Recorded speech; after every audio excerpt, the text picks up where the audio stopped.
chat pulled up. Yeah, so you have that. Click.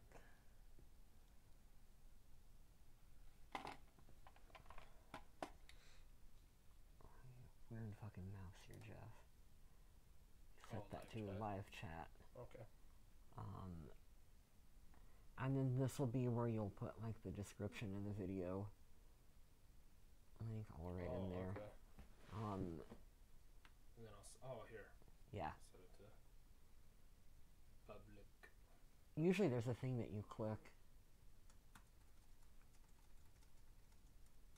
I guess that makes it live, right? We're live right now. Oh, cool.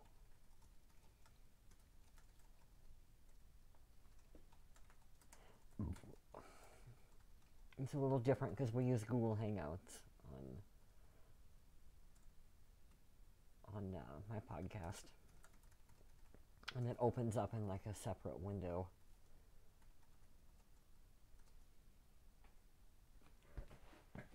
Because your mouse. And do I have to do anything else? That's good. Yeah, after we're done, we can go through and check all the options and shit. So that's where you type. You can type in the people, let them know what's going on. Alright, we still got a couple more minutes. Yeah.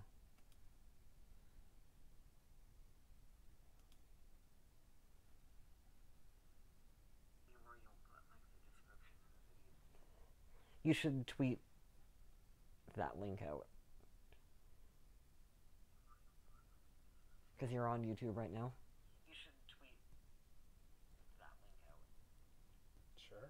Yeah. Or put it on your Facebook page or something. That way people have the link that they can just like directly click on. I'm just going to copy and paste it because I don't know what I'm signed into, if I'm in an indie game right now or not. Yeah. It's all good stuff. They can... Oh, and then we have potential winners in here when we do that. For the box? Mystery box. Oh shit, I had some stuff I was going to bring it home. I got some good stuff in there. Okay. And then there's a surprise one in there that when we open it up, I will share with everybody. Cool. Cool. So, share this bad boy. Yeah. Hey, we got one watcher. Whoever's watching, thank you. Or that's Jeff on his phone right now. I don't know, but we're going to be starting here at 7 p.m., so a couple minutes. We will get this gravy train a-rolling.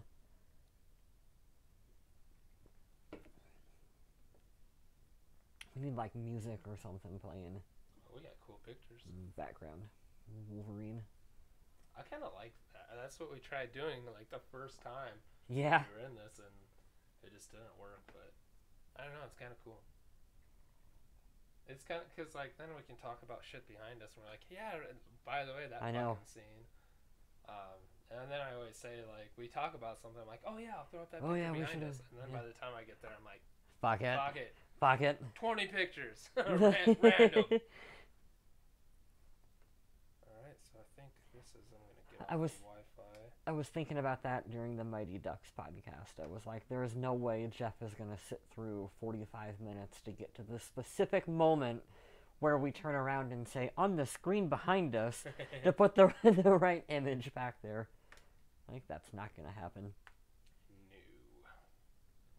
Because usually when I watch it, I'll take screenshots as I'm watching it. And sure. Once in a while, I'm like, oh yeah, I took a picture of that. But then by the time I put it in, I'm like, nah.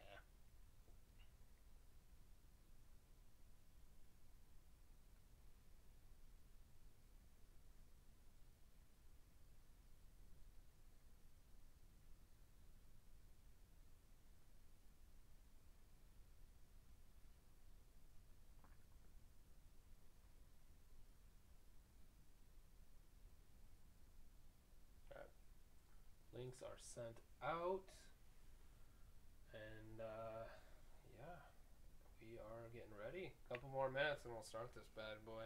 I'm excited to do a live podcast. A little nervous.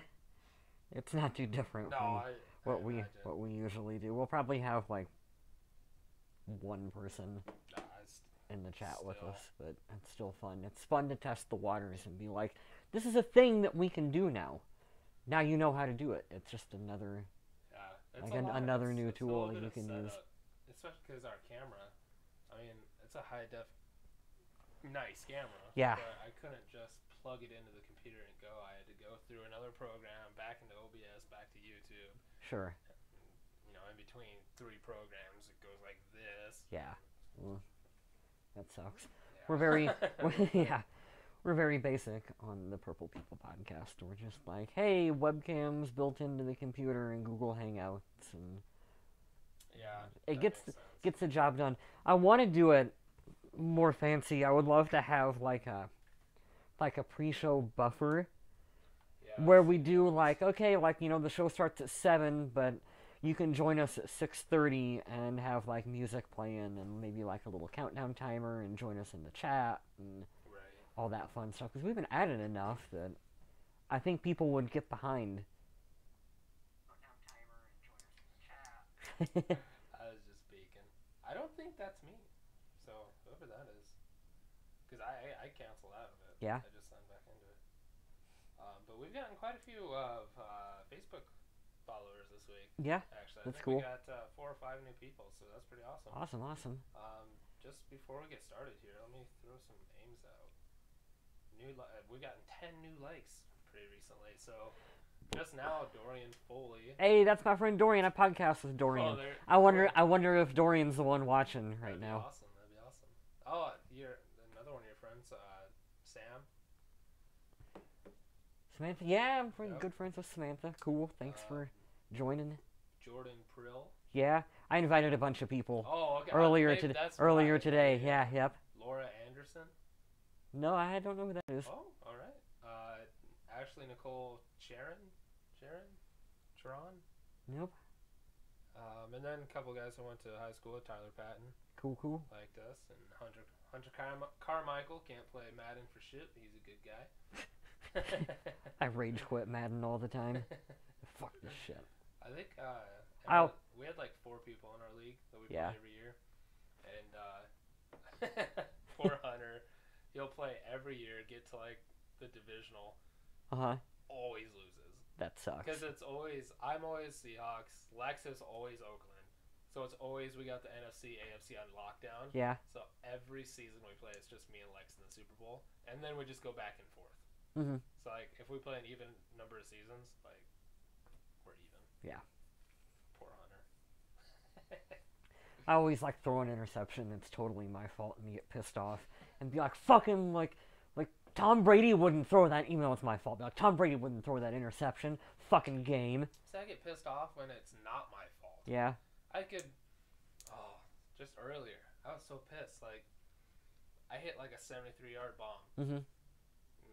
Passing checkdowns all day. Get to the 4th quarter, driving down the field, and I go to like hit a tight end on a drag route, and he just fucking overthrows it by 20 yards. Safety comes up and what? Yeah, I hate that too. That always happens to me on like the one time that I feel like I made the correct read. Exactly. Like my tight end's open and like I hit the button and I timed it right and then he just throws it like out of bounds. That's what. I'm like, fuck you, Madden. It's like nothing. It's none of my doing. It just pisses me off. What do you think the over/under on us talking about Batman during a Wolverine podcast? We got the. About that much. I forgot camera delay. Yeah. I don't know how long that'll take. That's gonna probably throw me off. There we go. Yeah, I know, because usually, like when we do it in Google Hangouts, it's live with us. Yeah. Yeah, I think it's like you said. I think it's about 10 seconds. I think it's either 10 or 15. It's about 10 seconds. Yeah. I mean, pictures. I think I set them for 2 minutes, so it should give us time if we see something. Because what is there like gonna be a giant penis behind us? Like what? No. It's almost 7. Do you want to start with the mystery box, or should we do that last? I say. I don't know. What do you think? I think it would be fun to kick off the show here at 7. We're close enough. We're like what, a minute till? Yep. I say we kick it off and we do the mystery box giveaway, and then we can. The mystery box first. So, all right, we're doing this. It's 7 o'clock. This mystery box. It's 5 o'clock somewhere. So yeah, we're gonna start off with the mystery box. Of course, this is Shut Up, I Like This podcast, where we talk about how much we like movies, and we don't hate film. We try not to, anyway. I mean, it's pretty hard for us. I think we have our list. There's like 4 movies on there. Yeah. So, the mystery box this week was just sharing this post, kind of get people to see that we're going live, we're doing a live episode and everything, and I think we had like 14 shares. So That's pretty cool. We had quite a few shares. That's pretty cool. So if you want to reach in there, let's should we? Yeah, let's show everyone what gear is inside of the lovely Nintendo box first. I'll open it. I'll let you do the honors of pulling. And there's something that's not in here that you guys will also do. Ooh, so okay. I'm pretty excited about that. So first off, what's in here? We have a Teenage Mutant Ninja Turtles keychain, Leonardo. I seen that beforehand and wanted to steal that from your household. It's kind of cool. I found that. Yeah, I think it's pretty cool. And also got a Incredible Hulk paperweight. Also cool.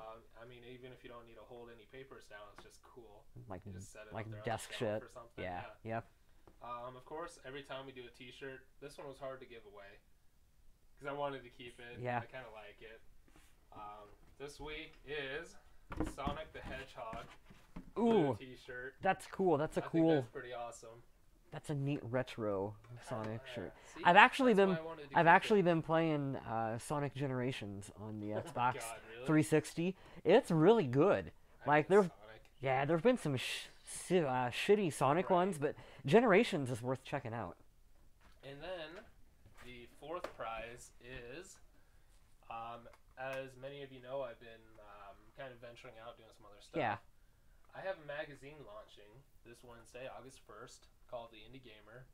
And so the winner of this, along with this great stuff, is also going to get the first issue completely free. That's awesome. I'll send it out, physical copy and digital. Digital code. So you'll get the physical along with this stuff in the box, and we'll get in touch when I get your address. Yeah. And we'll send this stuff out to you. So if you want to pick a name out of there, I'll set this stuff up. Shuffle it. Yeah, I think that's really cool that you're throwing in a copy of the magazine with it, too. A little cross promotion. Okay, I got one for you, Jeff. What's their name? Megan McFarlane. Megan McFarlane. Congratulations, you won a bunch of free shit for interacting with the podcast. How cool is that? Always Very appreciated. Awesome. Yeah. Awesome. Yeah, it's we get quite a few stuff with people sharing and everything. So. I'll put this over here so we don't spill Monster Energy drink all over it at some point during the show. Awesome. Yeah. Awesome. So congrats, Megan. We'll get that out to you, and thank you for sharing. And awesome. So let's kick this off. Let's get into some Wolverine talk. Yeah. Let's dig deep. We were chatting back and forth a little bit earlier today over Facebook about some Wolverine. I think we both really like this film. Oh, I love this film. There's like one thing that I'm completely forgiving on. Yeah. Because it's like a mix of two things, but we'll get to that. I think I know. I think I know where you're going with this. That's kind of the biggest complaint with the film, I think. Yeah. But I mean, overall, I love this movie so much. You know, it's fun to go back and just watch Hugh Jackman in general as Wolverine, especially towards the later end of his run as the character, because he's got it down to a T. I mean, he can slip into Wolverine. Like, he knows the character in and out. He knows what audiences enjoy. Right. And he just did such a fantastic job. I don't know how you ever recast. Okay. I feel sorry for whoever's got to do that. This is great. I'm glad we're talking about it, but I thought I was going to say this for later. But right now, I kind of want to talk about this. Okay. Let's talk about Hugh Jackman for a little bit. I think you almost have to. Yeah. So, Hugh Jackman was my entire childhood. Mm-hmm. By the time X-Men came out, I was 7, primed and ready for X-Men. Hugh Jackman has been there, and now I'm 25. And Logan just came out a year ago? Yeah, that was 2017. Yeah, it was last year. Yep. 17 years he has played this character. And through 9 films? So yeah, because you get the cameos and First Class and stuff. Yep. Go fuck yourself. Which was Yeah. amazing. No, it's 17 years, and it kind of like got me interested. I'm like, who else has ever done this? Who can tap into this character and play a character? Like who's played a character as long as years and through 9 films. So I did a little research. Mhm. I was looking through some stuff. So like off the top of my head, right away was like Harry Potter came to mind. Oh, sure. So Daniel Radcliffe, Emma Watson, how long they did? They did it for 10 years. Yeah. And through 8 films. Still not 17 years. Do you have? You know what I mean? Do you have Sean Connery? With... I have most of the James Bonds. Yeah. So like Brosnan did it for 10 years, but he was only in 4 films. Yeah. Daniel Craig has been doing it since 2005, but he's only done 4 films. Mm-hmm. Roger Moore is the closest with 12 years and 7 films. Okay. So Roger do you have Moore Sean Connery? What was? I didn't write Sean Connery because he did. There was that stint, and then he went away from the character and came back with that last. There was a weird legal battle over the rights. Yeah, so it was kind of I didn't know how to judge it, how to gauge it. Yeah, that film is also not good. So I think there was 5 Connery ones. Offhand, is it 4? Offhand, I don't remember my James Bond lore. So yeah, so mostly James Bonds, but I mean, like I said, like 4 or 5 films. Mm-hmm. Roger Moore's the closest, I think. 12 years, 7 films. And then we start getting into some weird territory. Talk about Robert Englund. It's Freddy Krueger. 19 years and 8 films. Sure. So longer, less film. I mean, like he was like the lead though, so you can forgive him for that. But when you think of Hugh Jackman as Wolverine, except minus maybe Origins, yeah, you think like 100% all the way through. You know what I mean? Like there wasn't really much of a blemish. Yeah. Even Last Stand. Yeah, I still like it though. If it's on TV, I'll still watch it. Yeah, I mean, I don't know. That's probably my least favorite one that they've they've done. But I always thought that Hugh Jackman was fucking Brett Ratner. Yeah, was the most enjoyable part of even some maybe kind of subpar X-Men films. He was always really good and enjoyable as Wolverine. Like especially like in Last Stand when he's battling with Jean. Yeah. Like he just put everything into that. I know, character. right? And like you believe it. Everybody else, you kind of like Kelsey Grammer. You're like, okay, he's just kind of there. Yeah. I mean, maybe the other closest would be like Ian McKellen and not McAvoy. Well, Patrick Stewart. Yeah, Patrick Stewart. Although James McAvoy and who played Magneto. Fassbender. Yeah, we're both awesome in their own right for it too. But I mean, aside from those 3, you kind of feel like everybody else is just kind of sleepwalking through that last film. Yeah, I didn't. I mean, McKellen and Stewart always bring, Was Apocalypse? That was. Did he have a cameo in Apocalypse? Yes. When they find him in Stryker's lab. Oh, okay. That's right. Yeah, and he's got the big fucking helmet with the tubes and shit. Yep. Okay, yeah, that was the best part of that otherwise shitty fucking film that I really didn't like. Too. Yeah. I was not prepared for that at all. That was awesome. Yeah. Boy, they've muddied his origins. So how many different? They've told like 3 different origins over the span of. I mean, that's the same, but they're just showing different perspectives. I think. Yeah. But yeah, it gets weird, especially with origins. But I mean, in the first X-Men film, he's just in X1 and X2, like they show him getting the claws and escaping right away, and then by the time we get to the last one that they just did, he's got the headgear and stuff, and not Logan, Apocalypse. He's got the headgear and stuff on, so it's like, well, that don't quite line up with. Well, that's what. And then Days of Future Past just retcons and muddies everything even further. No, it fixes everything. It's like, oh boy. Forget. You know what? As an X-Men comic book fan, it's funny that the movies have the same. You've got to have a fucking encyclopedia to figure out what's going on, kind of narrative to them that the comic books do. Same problem. So I'm not surprised. We're getting off topic already. Well, I mean, we're still talking about Wolverine. So talking about Days of Future Past and stuff, it's kind of surprising to me. Like, you think about every other superhero film. You know, you talk about um, Justice League. Oh, Green Lanterns and their Martian. You know, there's always something that somebody's complaining about. Sure. When you go to Days of Future Past and they send Logan back in time, that was cool. Nobody said a thing about it because it's supposed to be Rogue, yeah. right? Or no, Shadowcat. I think Shadowcat goes back. God, I don't know offhand. But I just think it's funny that everybody complains about every other dumb little thing. It's because. But as soon as Hugh Jackman, Hugh Jackman gets the pass because you're like, well, yeah, that makes sense. I don't want to watch Kitty Pryde go back. I want to watch. No, I really don't. I want to watch Hugh Jackman to fuck some shit up. Yeah. For sure. And then I got two last ones. Okay. Going back to this thing, I have Leonard Nimoy, 30 plus years. As Spock. Yeah, that's a good pull. I think that's kind of the king. I think. I mean, he's continued with the franchise up until now. Especially if you're talking about up into his death. Yeah, and you're talking about actors that you can't separate the character from the actor, like Leonard Nimoy as Spock. Hugh Jackman as Wolverine. It's going to be very, very difficult for Marvel to recast this character. I don't know. It's going to be heartbreaking. I don't know how they do it. I hope they take some time. I think everyone's kind of after Logan.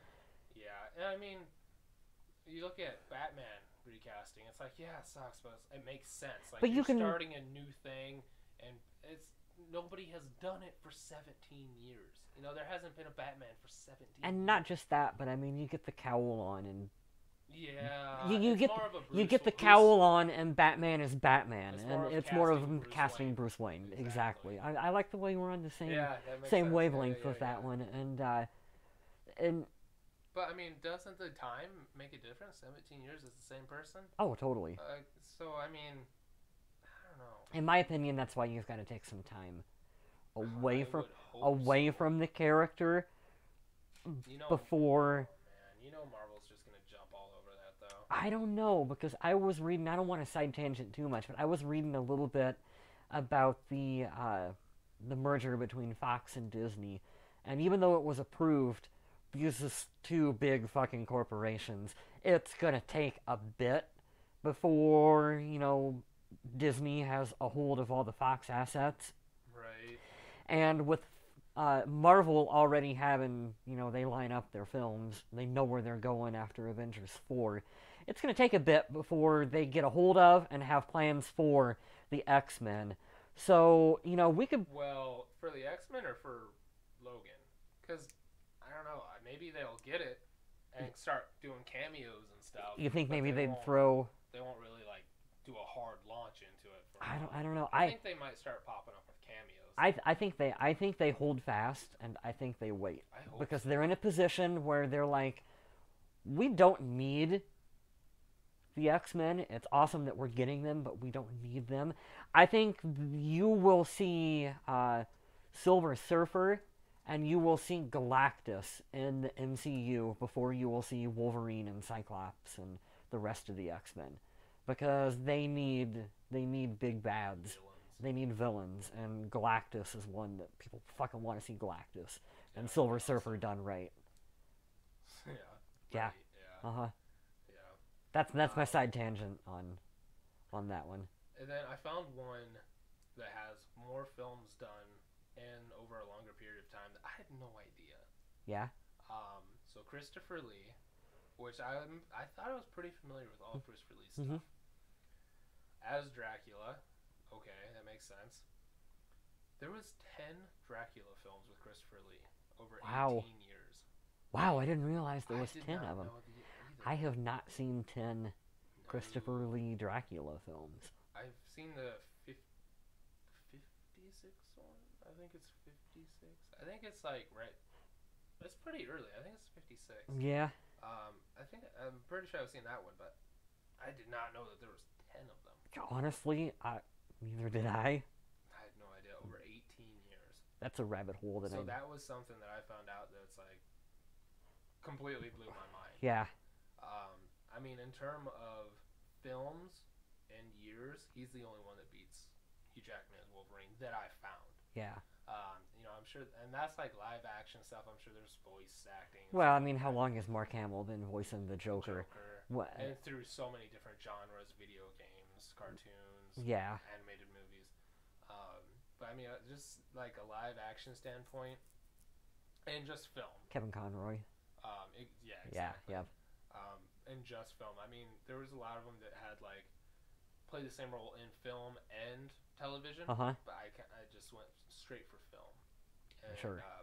So those were some of the bigger ones I found, and maybe something to compare it to, especially when you think of like James Bond. Yeah.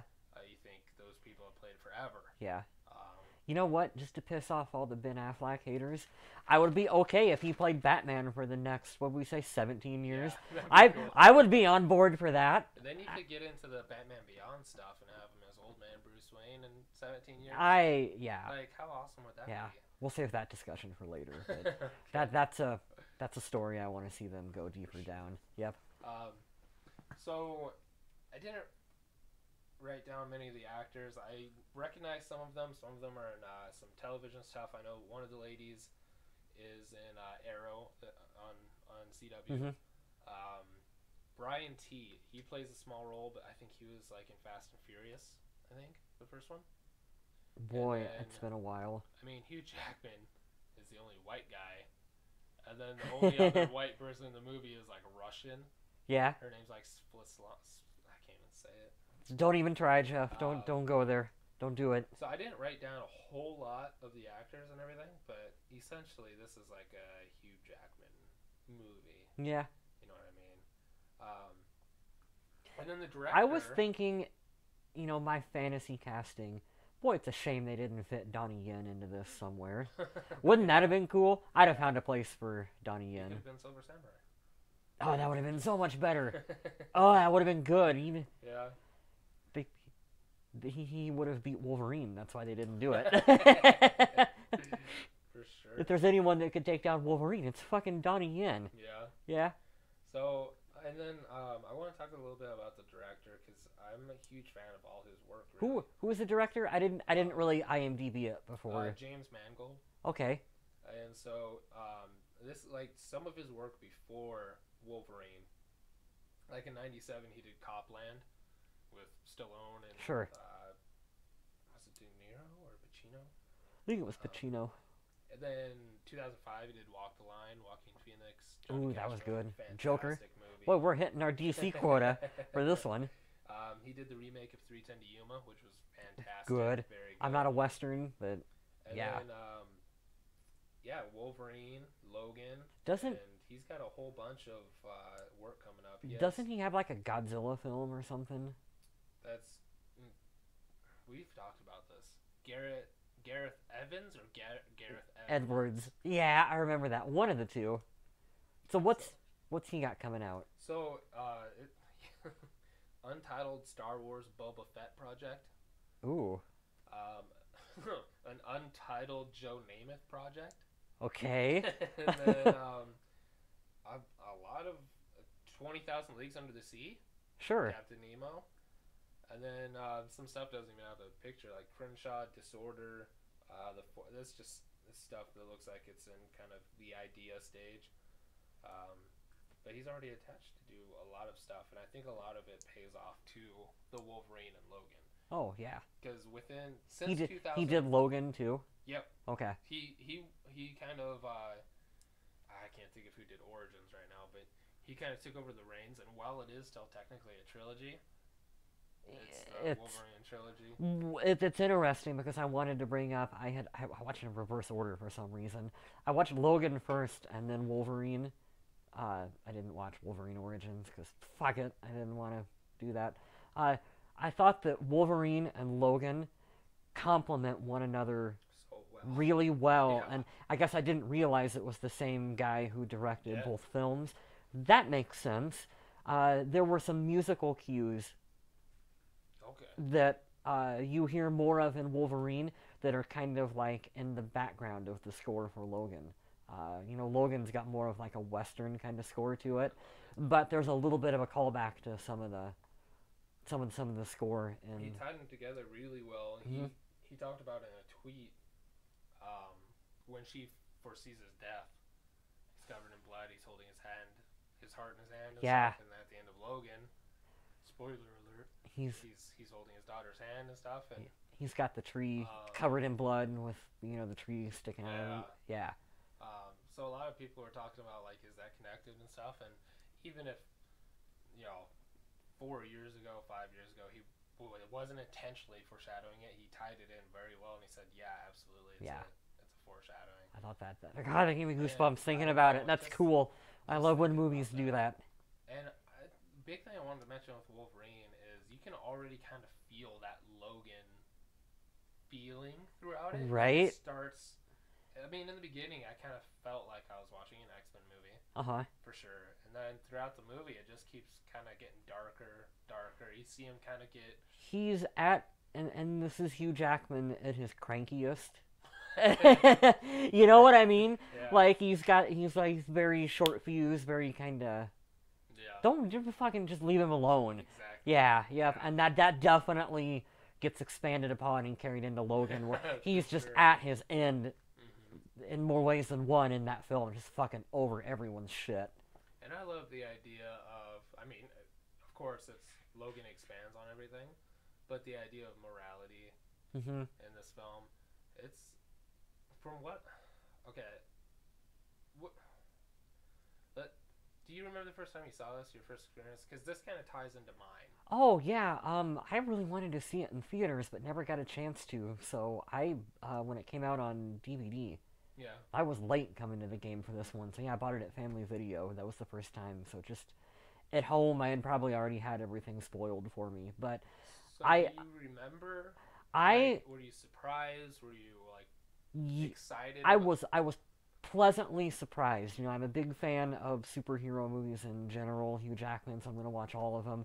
But I did not like Wolverine Origins, I mean, at all, which is not a hot take. Everyone's got that same opinion. But I'm like, what the fuck are they going to do? Are we going to get another Origins film out of it? I was like, the jump up in quality is substantial jump in quality. I will put Wolverine up there with a lot of the Marvel proper films. I think Iron Man? A little below Iron Man. Like Iron Man is like towards my top 2 or 3, a little below that. Captain America? The first Captain America, little above the first Captain America. It's better than, just my opinion, it's better than Black Panther. I think it's better than Ant-Man. The first Thor film is terrible. I don't like that. It's better than that. It's better than the Incredible Hulk film. I actually like that one. Yeah, I didn't. Well, I mean, I'm more of a. I just have a crush on Edward Norton. Sure. So I mean, like, there's like 4 off the top of my head that I put it above those. Yeah, for sure. Yep. So what I was gonna say is, with my first experience, I've mentioned this before, quite a bit. I saw this as a double feature. One weekend, I went and saw Evil Dead, and then I saw this within hours of each other. Like, cool. Some Saturday night, watched both of them. I wondered why you had Evil Dead wrote down in your notes. Yeah. So I think I saw this first, and I was so surprised about like how and where they turned, and it gets fucking dark. I mean, there's some dark tones to it that kind of coincide with Logan. But I remember going in just expecting an X-Men film, and especially since the last one with like Origins and stuff. I thought I was going to see Wolverine, do some fighting and whatever. And then I got this dark alcoholic story of a guy who just doesn't want to live anymore. He has no reason. He's struggling. And I just walked out of the theater, like, we had to go to Evil Dead pretty soon. I think that it was within, like, 45 minutes of each other. And I think we went and grabbed a burger or something. I was just like, I can't believe, like, how surprised I am right now. I don't think I can go watch Evil Dead, because I just have to sit here and talk to you about this. So I was just, it definitely prepares you for Logan. But, like I said, just going in thinking I was going to see an X-Men movie, and then I walked out of there, and it's not. Yeah. It's like it's a adult movie. You know, it's still. It's Oh, PG. by the way, it's PG-13, but I watched the unrated version. I think that's what I have So, too. okay. Yeah, because there's more. A lot more blood, more cursing and Yep. stuff. I mean, it's There's not some violent it's fucking slashing in there. It's yeah. awesome. It's not to the level that Logan benefits Oh my god. dearly from having an R rating and knowing that they had an R rating when they filmed that movie allowed them to do more choreography where you're breaking someone's arm and shooting people in the head and shit like that. You're more vicious with your claws and whatnot. So it's still Wolverine still suffers from that kind of PG-13 action problem where he's got these big fucking claws that he should just be. Use them. I know he's doing more like side swiping and taking people's legs out, but you kind of have to get that as an audience. You just have to be like, oh, it's PG-13. You have to accept that going into this movie. Right. But I think it also set them up to get the R rating for Logan. I mean, there's a lot of other stuff that goes behind it, but yeah, once they saw, maybe the unrated version helped a lot too. Like, this is what it could be. This is what I want to do, because it was the same director. It's like, this isn't exactly what I wanted to make. Let me make the Old Man Logan story my way, the way I want to do it. Yep. And I just fucking crushed it. Yeah. Fucking crushed it. So can we talk about how much? Let's kind of get into the movie.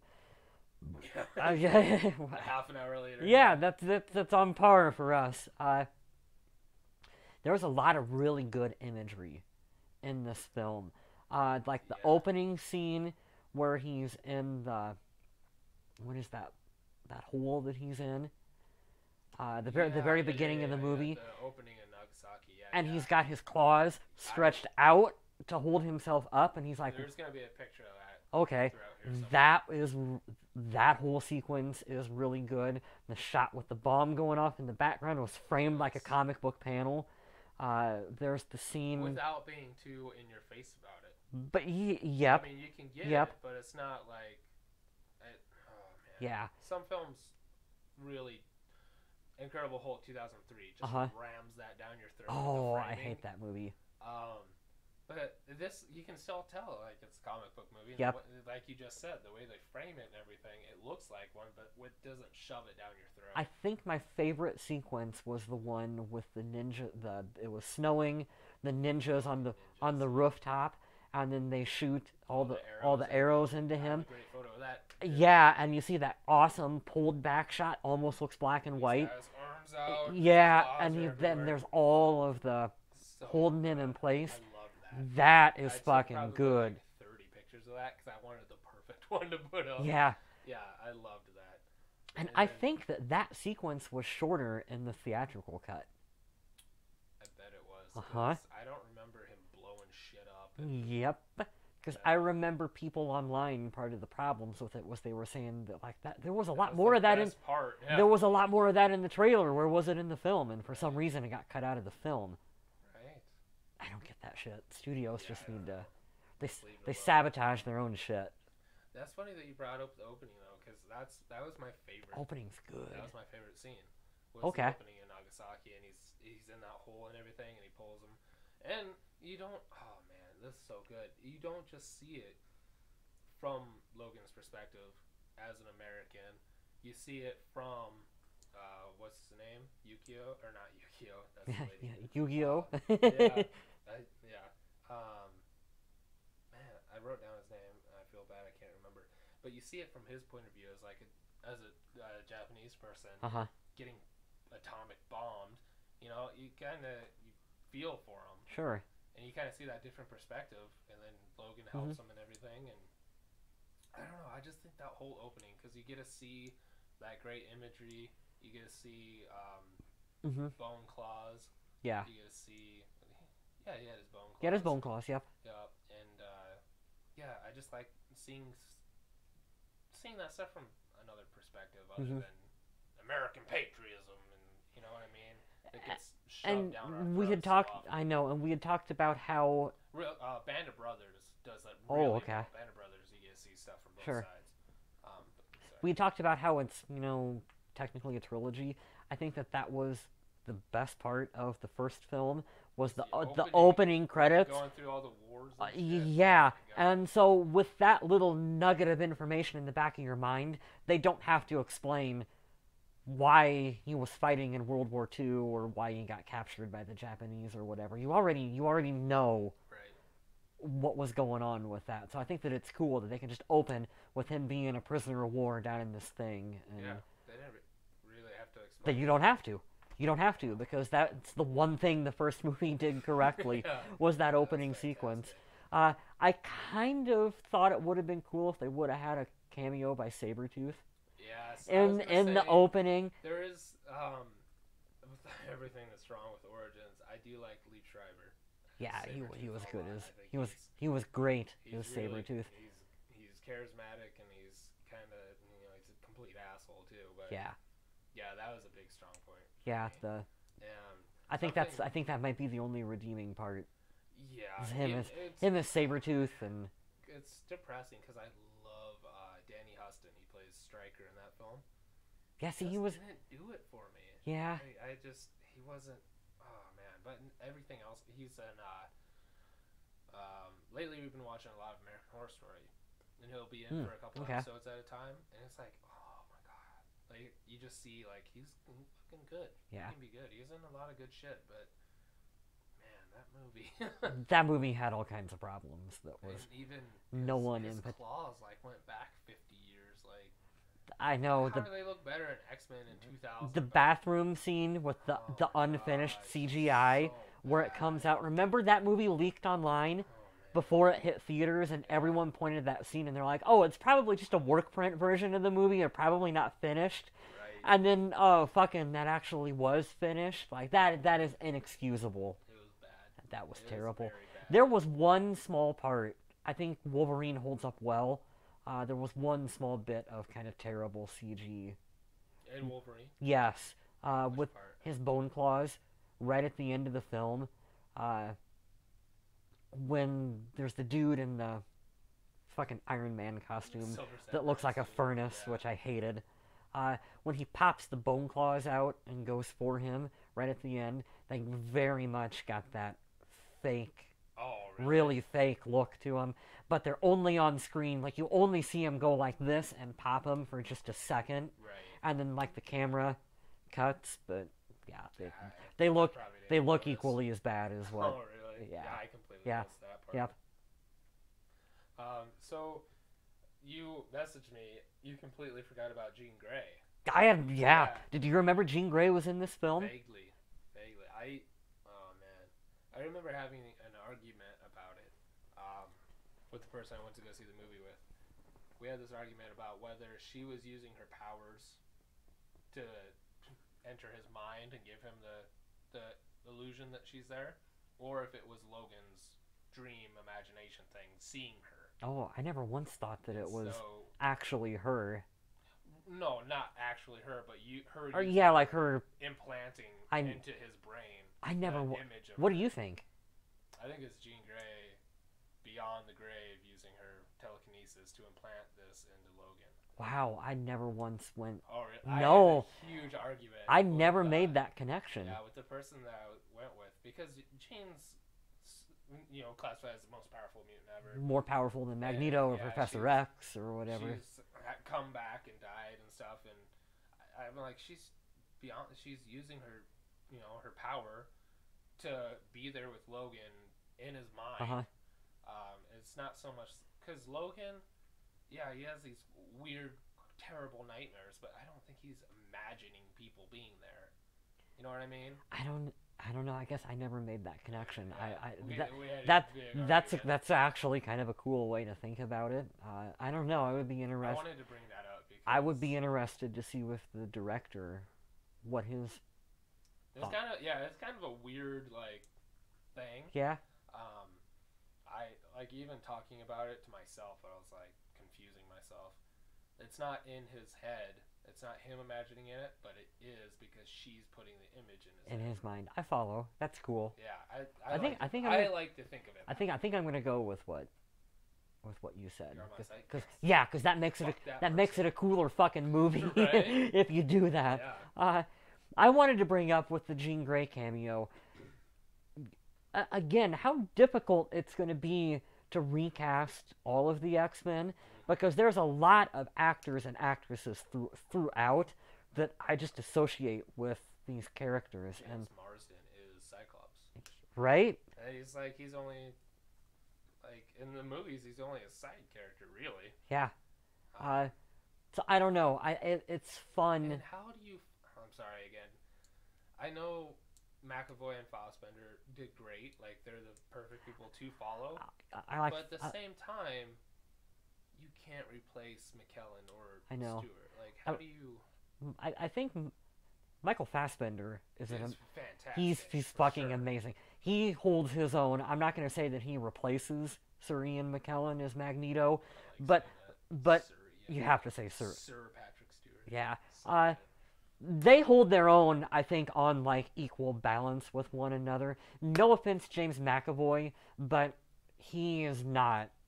He's not on a. He's not. Patrick Stewart level. He's not Professor X. He's never been Professor X to me in any of the films.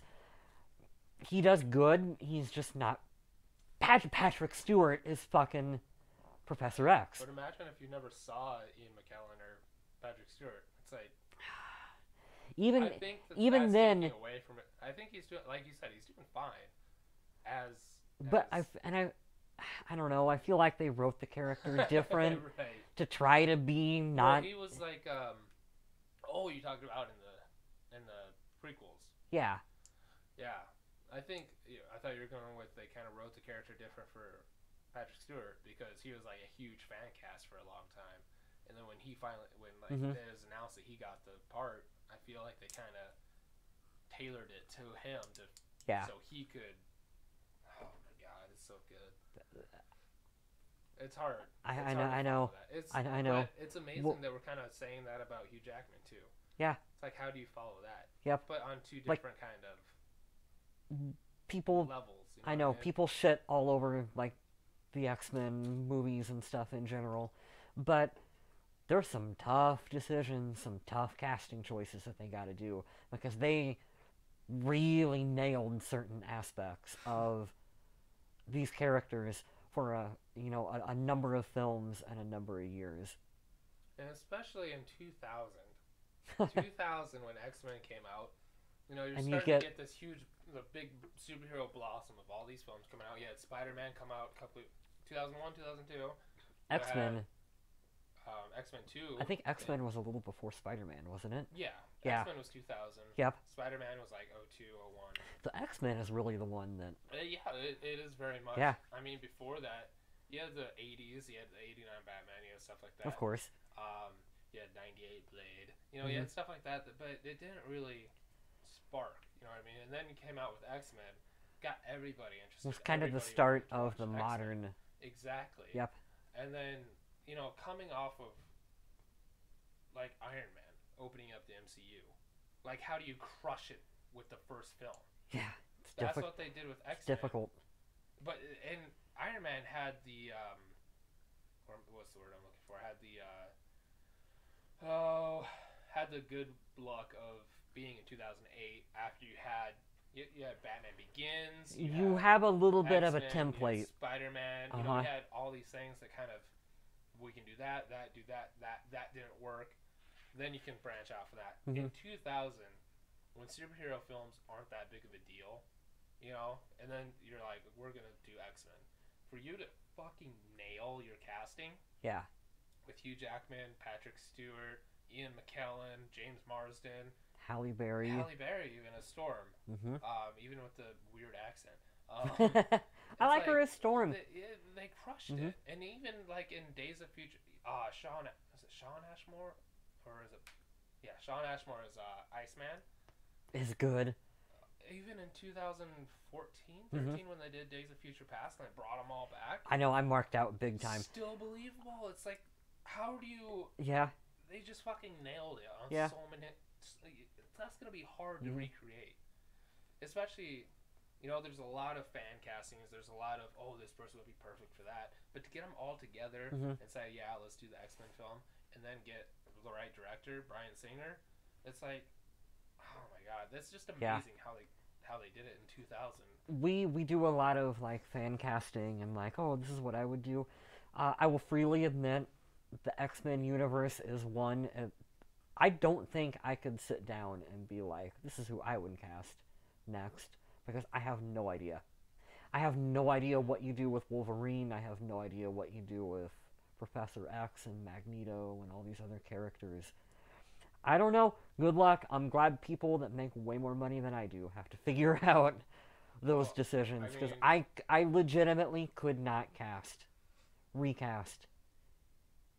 I mean, off the top of my head, I can't think of anything especially for like Magneto I mean, or people throw out bullshit that's not going to happen, like Tom Hardy, like as Wolverine. Yeah, like Tom Hardy's not going to play Wolverine. Like that's just. I don't even know how I feel about that though. I don't. To me, it would just be Tom Hardy. Yeah. What was Hugh Jackman before Wolverine? Yeah. I mean, he was on some stuff, but then Wolverine, he's Wolverine. He's Wolverine. Yep. You know, and then throughout the fucking years, he's made other great films like Prestige, and I like Swordfish. Yeah, Swordfish was good. The Australian. Yeah. It's just. Yeah. I don't know. It's amazing. 17 years. That's, in the grander scheme of things, that's almost my whole life. Yeah. 25, 17 years consciously. That's almost my whole life. Yeah. And to see Hugh Jackman as Wolverine the entire time, holy shit! It just it's hard to, like I said earlier, with Batman's. I mean, they come and go because they play the character for 4 or 5 years. 17 years is a long time. A long time.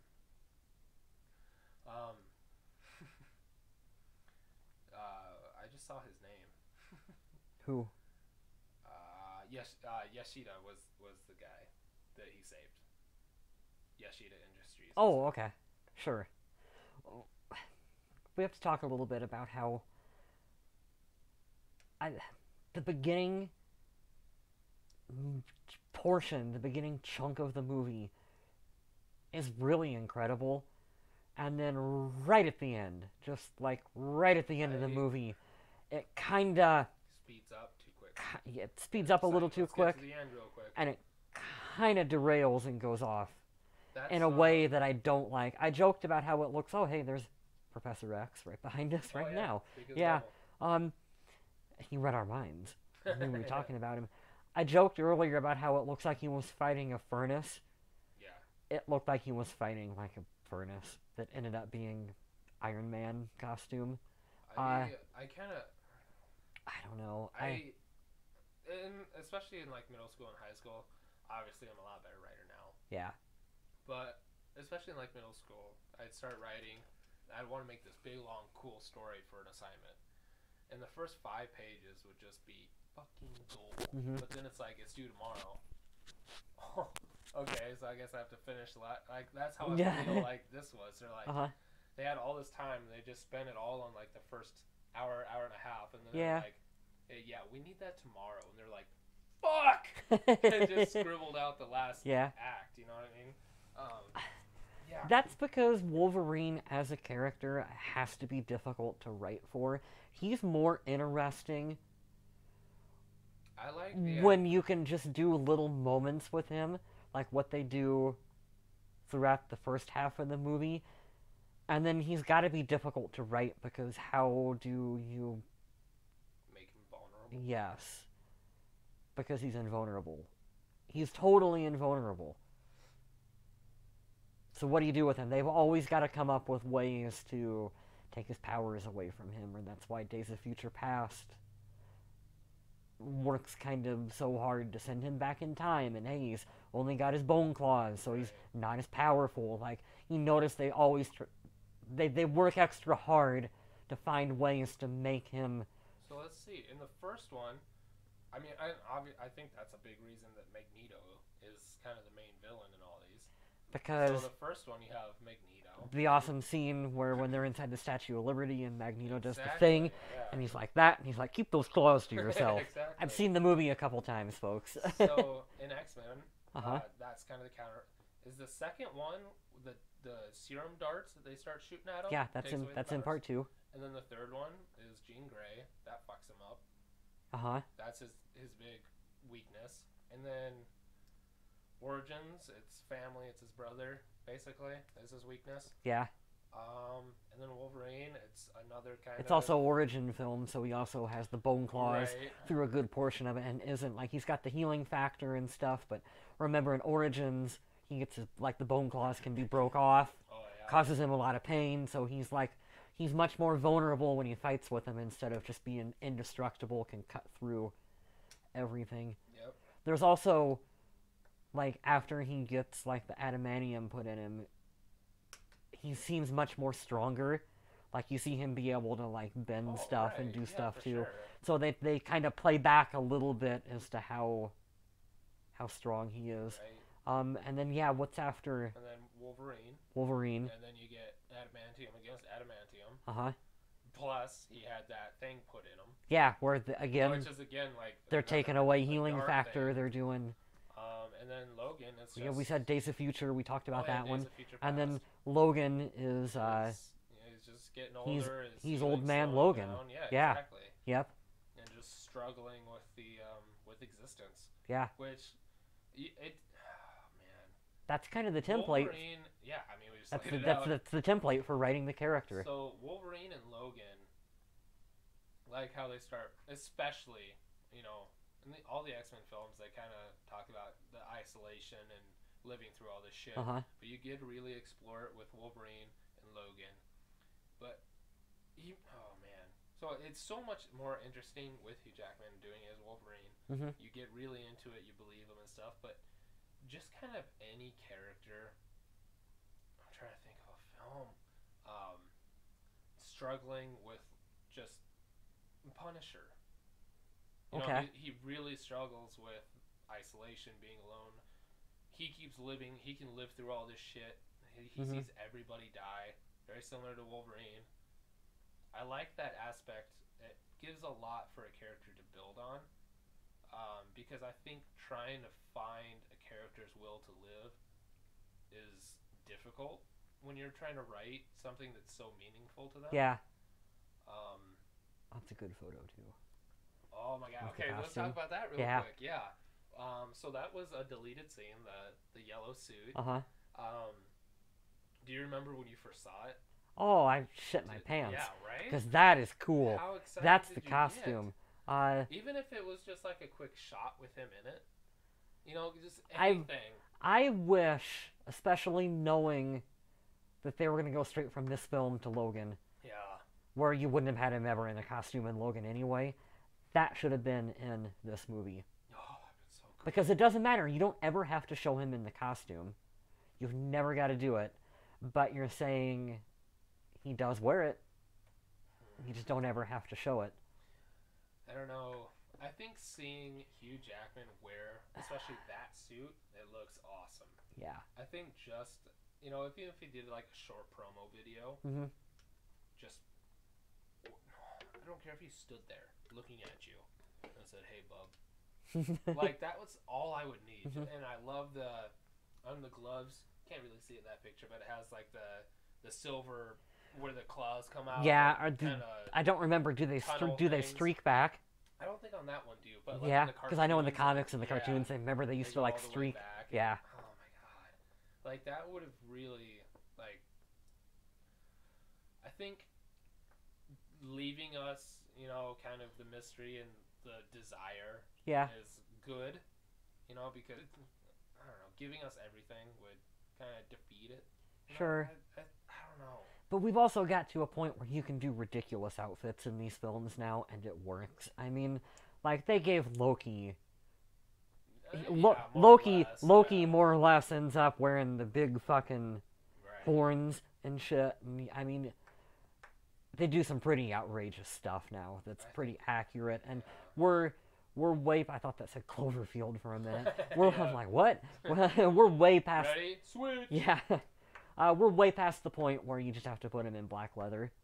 Like in the first X-Men movie, it made sense. You can put him in black leather. It's the time. We're post-Matrix.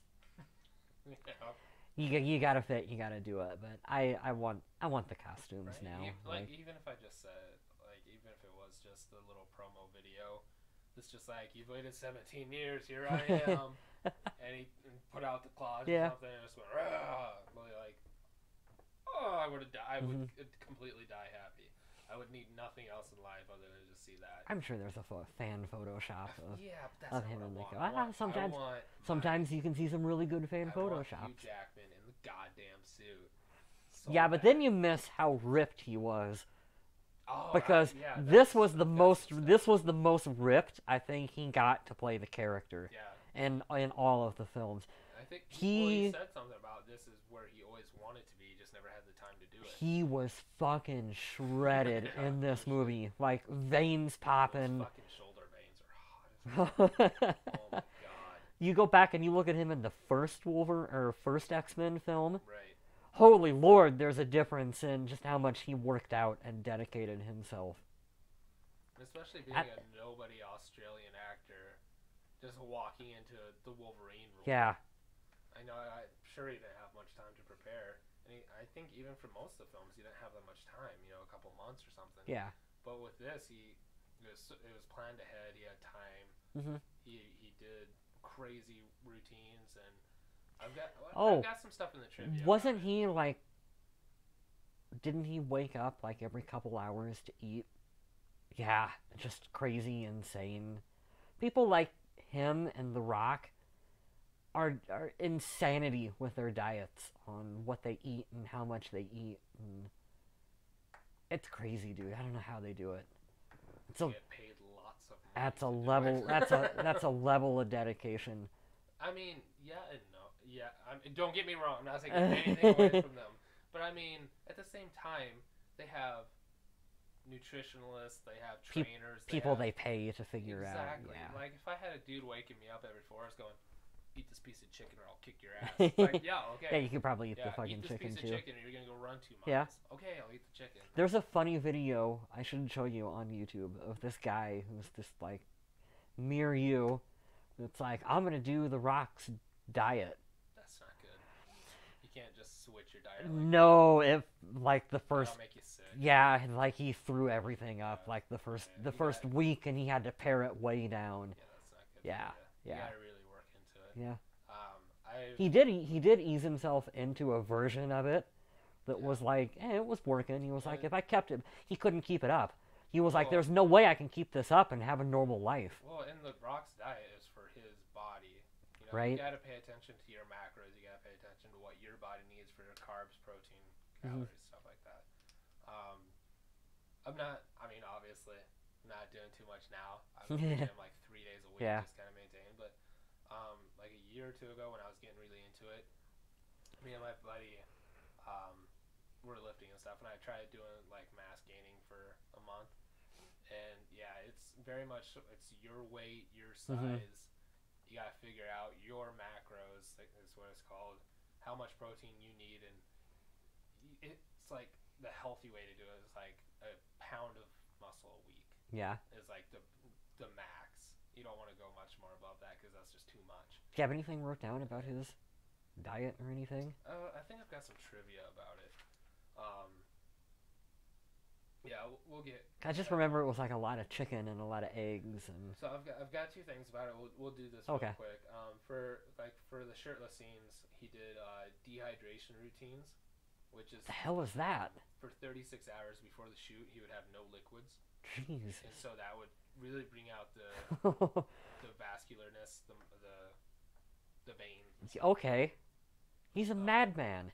For our entertainment. He said it would give him headaches and make him kind of fainty. But he loved how it looked and stuff, and he was really happy with how it looked. So that's insane. Yeah. For our $10 movie ticket, right. Hugh Jackman didn't drink for, what do you say?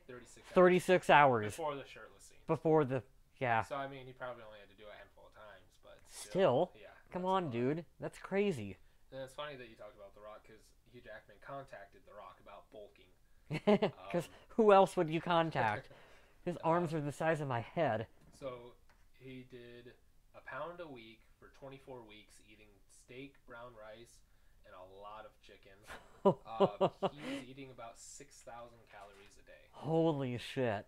So, I mean, and you think about it, it's been a while since I did this, but I think a 6-ounce chicken breast is, I mean, that's a lot of protein, but I think it's like a couple hundred calories. That's insanity. Maybe 190, 200 calories. He's just shoveling in the for food. A 6-ounce chicken breast. So, if you're eating rice and steaks, probably a lot more. But yeah, that's a lot of food. It's a fucking lot of food. For our entertainment dollars, Jeff. When I did it for a month, I just bought mass builder protein powder. Yeah. that had, in a scoop, it had like 1,000 calories, so I kind of cheated. That's a lot. It makes me want to throw up just thinking about eating that's a lot of food. that much. That's a lot of fucking food, dude. Yep. I have some quotes. Get out here. Oh, yeah, I love quotes. What are you? I'm the Wolverine. Like, yeah, that's cool. Especially when he has a sword through his chest. It's just awesome. And he renounces it for so long. He doesn't want to be the Wolverine. That was the part where I was like, they could have done almost a straight horror movie. I'm Batman. At one, well, yeah. But you could have done like more of a horror themed Wolverine movie. If they wanted to, that would have been. That's what that scene reminded me of in particular. Oh yeah, for sure. Yep. There's a couple F-bombs. I wrote down one of them. Been through a lot of wars, seen a lot of wars. Too many fucking wars was the first F-bomb. Yeah. When Yukio's talking to Logan before they go in to see Yoshida, don't be a dick. Which I think is funny, talking to Hugh Jackman. This is kind of what I was talking about earlier. A man can run out of things to live for. Yeah. Yoshida says that to Logan. Yep. I think that was that could be a tagline for the movie.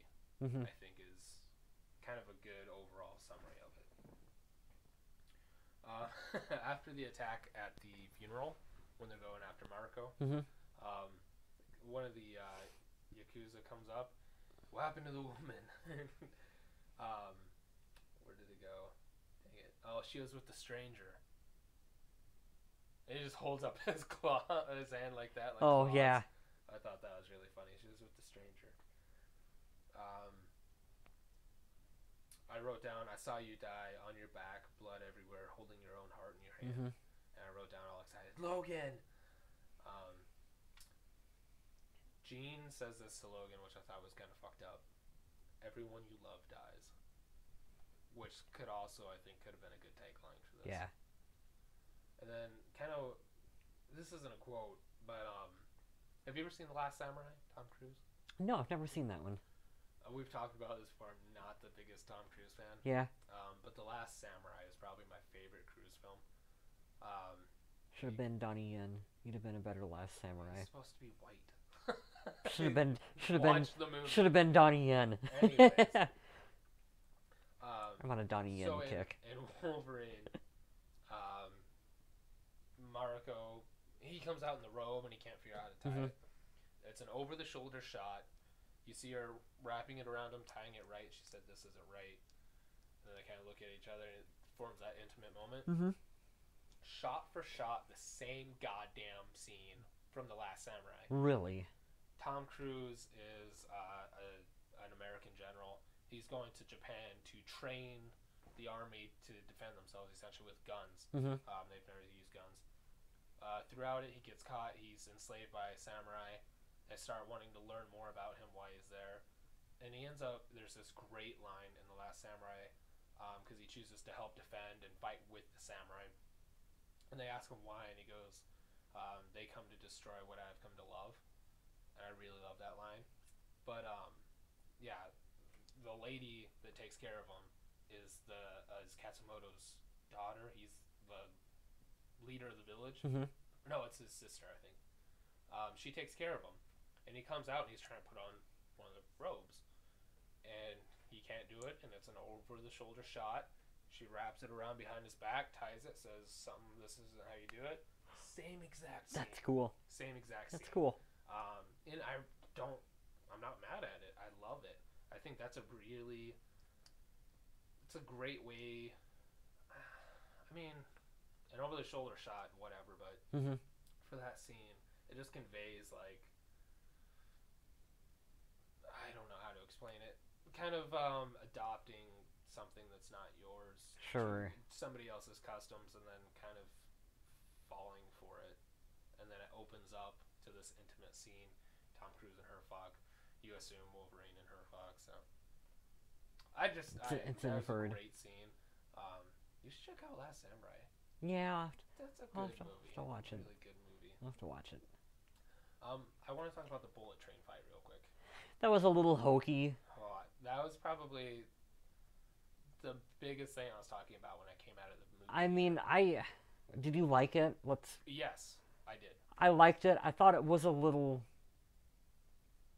I don't want to say unbelievable in a superhero film where a guy's got claws. It's a comic book. Comic book Yeah. film, but my rationale, I can believe that Wolverine would be able to stay on top of this bullet train that's going 200 miles per hour. Oh, you were the Yakuza though. Yeah.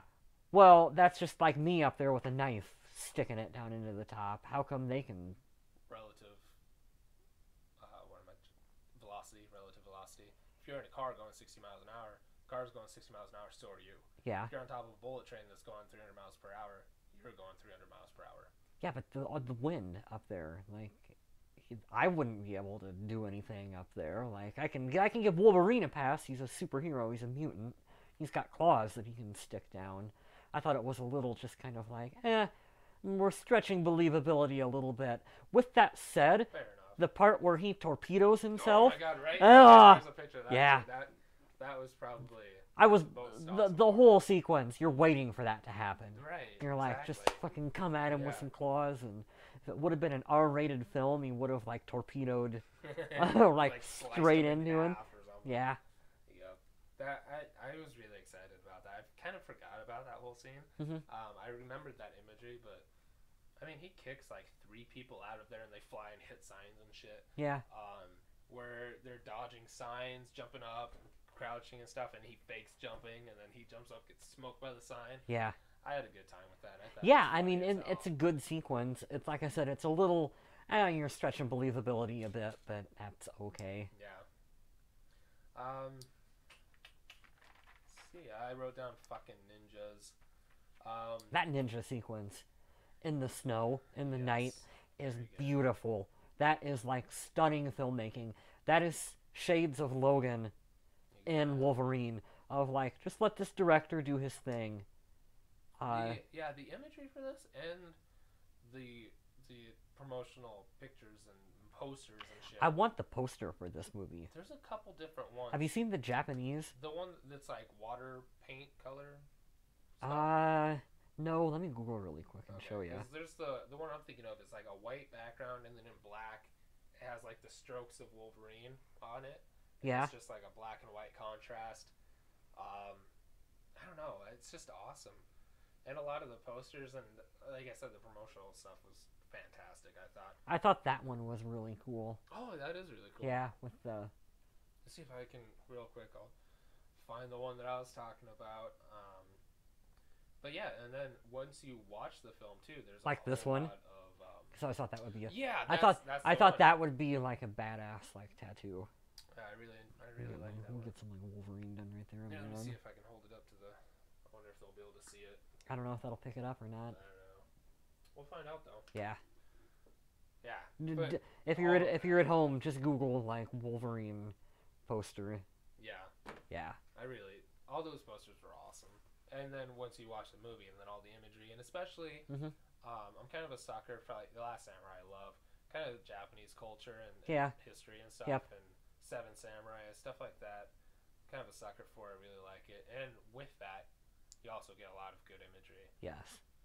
from the Japanese culture. It was neat that the samurai sword that he gets in this film is hanging on his wall in Logan. Yeah. Yeah. So I thought that was a good nod to the character, that he kept it for all Yeah. those years. He Exactly. kept a little piece Yeah. of his past. I thought that's what's always fun about Wolverine in general, is that you can play with all the different periods of time. I like when he goes back. The picture showed up all right. On Did your it? phone, yep. Cool. I like when he goes to the back to the hole that he was in at the beginning of the film, and it's all bricked up, Oh yeah. and you can see the the plane overhead and the wind blowing in. Ah, that's just good. That structure. You can yes, you can play with time with Wolverine in a way that you can't with a lot of other characters because Exactly. he lives for such a long period of time, and it's cool to see the throwbacks and the nods and stuff to his past. It'd be cool if somebody put those two scenes side by side. Oh yeah, yep, Him in the hole and him standing up above yep. it. But that ninja scene in the snow, is for like a brief second. I don't know if it's on the PG-13 version or not, but he lights a cigar before he leaves. In Yoshida's office, he takes the cigar off the desk, Mm-hmm. and then you don't see it. And I'm like, oh, what the fuck? Why didn't he light it? He pulls it out in the snow scene. Yep. Was that in the version you watched? Yes, it was. Okay. Yep. I thought that was awesome. Yeah. Him and his cigar is fucking cool. I don't know why I like that so much. That's cool.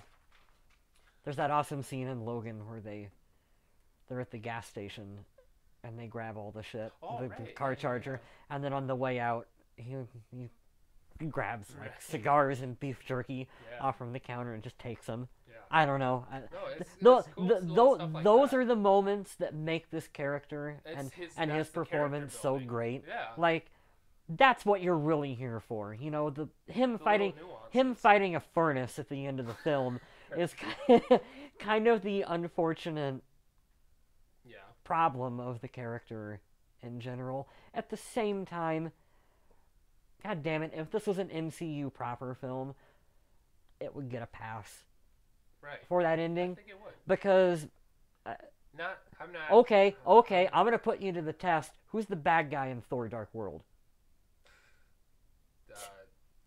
Elf guy. No one but no one has any idea who the bad guy in Thor: Dark World is. So am I really gonna shit all over? Malekith? Isn't it him?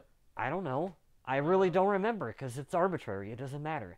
So does it suck that he kind of fights a guy in a makeshift Iron Man suit at the end of the film? No, it doesn't. Yeah, because- yeah, it does suck a little bit. Oh, well, but yeah, it sucks. but it's no hey, different than half the other Marvel Okay. films. Let me go on a little bit of a tangent real quick.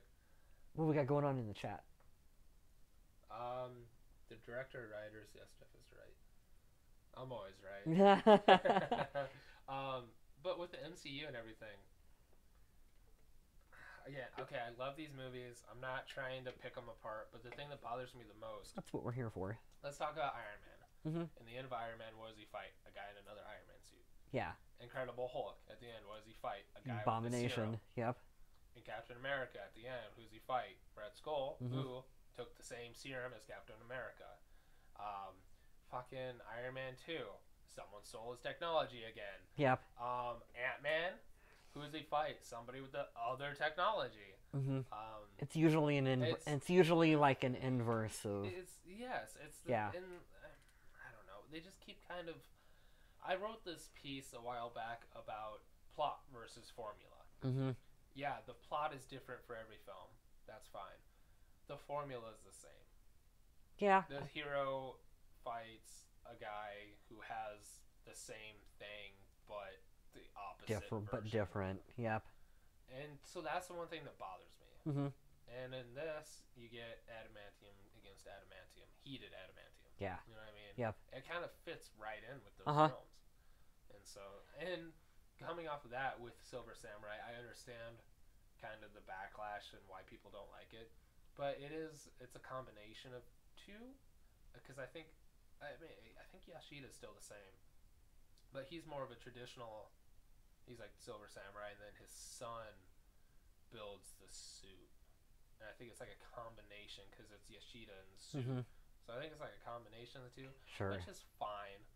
I think it's for Yeah. the public's sake. It is what it is. I guess my whole point is that you can't be, even though I didn't like it, I don't think you can be too critical of it because a lot of Marvel movies suffer from the same problem. Lackluster You know, that was why I brought up, who's the bad guy in Thor: Dark World? No one has any idea. You can say the same thing for this movie. Yeah. But that doesn't mean that you have to take it down a bunch of pegs. Well, it's like, well, it's the same problem as every other. Marvel, You know, yeah. there's only It's just the same thing, but there's only a handful of these movies that have like standout bad guys like every DC movie. Loki, Thanos, Joker.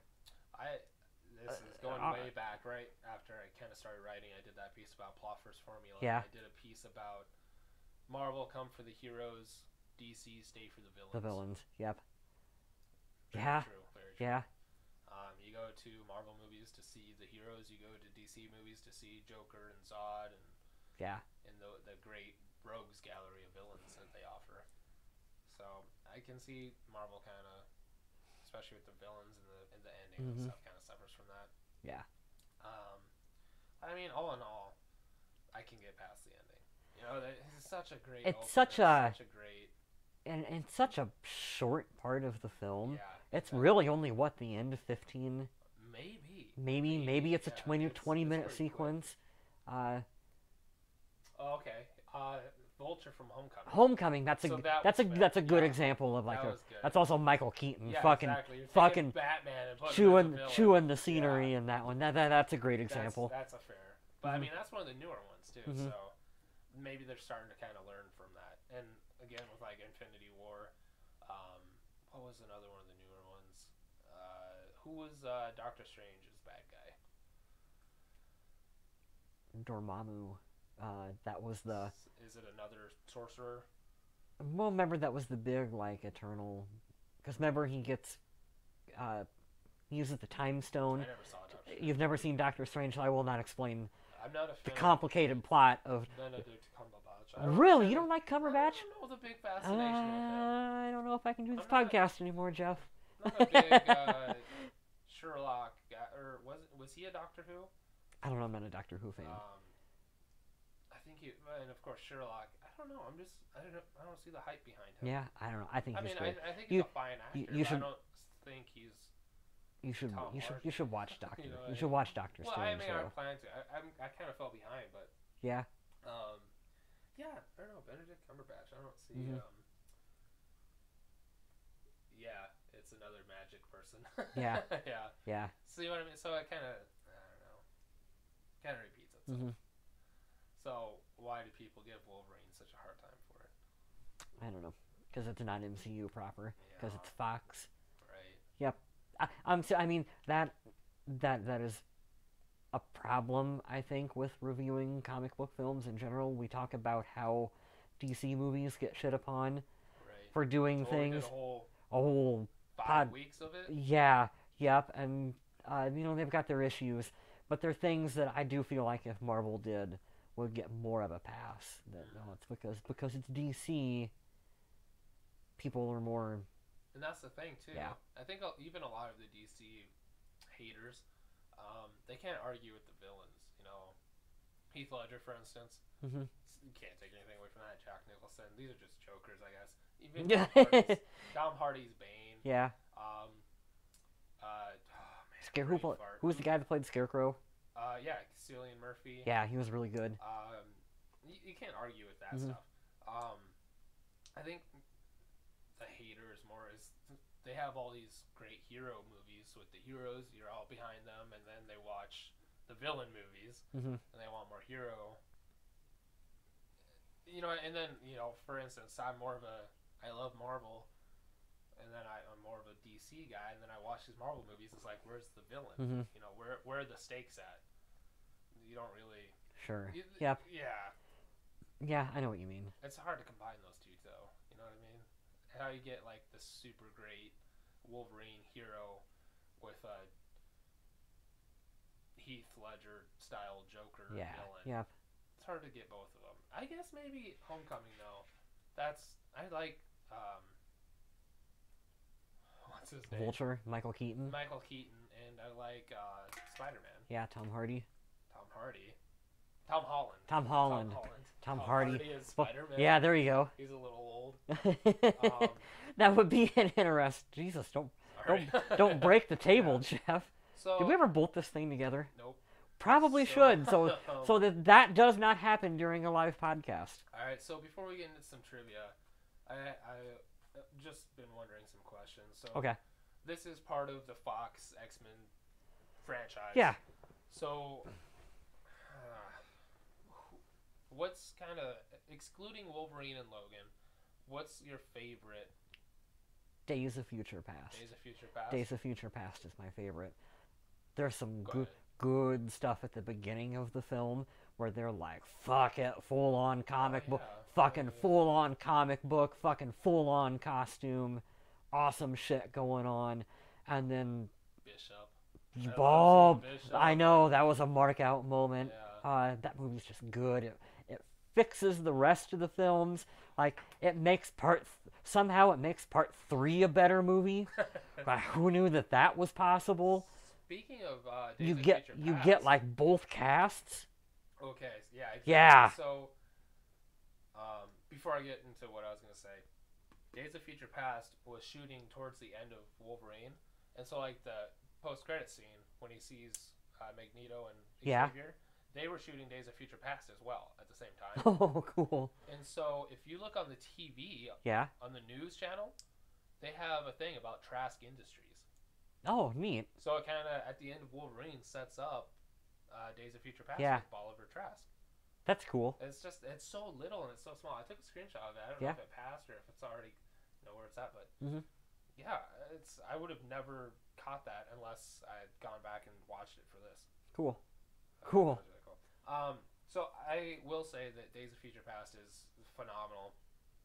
I'm gonna have to say X-Men 2, X-Men United, with Nightcrawler. Yeah, that White House. Original. You get Cyclops and Hugh Jackman and everybody in there teaming up with Magneto and Mystique, and that was a big event. I remember going to the theater to see that when I was a kid.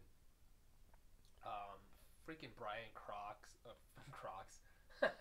Brian Cox. X2 is so good. Brian Cox as Magneto. This is getting me mixed up. Brian Cox as Stryker. I love Brian Cox to begin with, but I thought he made a great Stryker. X2 is... The thing about X2 is like that was the bar that all superhero movies were compared to for a long time was X2. Yeah. And then we kind of we've got sucked into the whole event aspect of Marvel films and teaming up and stuff. The X2 doesn't really get talked about too much anymore, and I realize it's been a while since it came out. Yeah. But it's still quality film. Yeah. 100%. Yeah, that beginning sequence with Nightcrawler in the White House is still the bar for action sequences. That is good shit.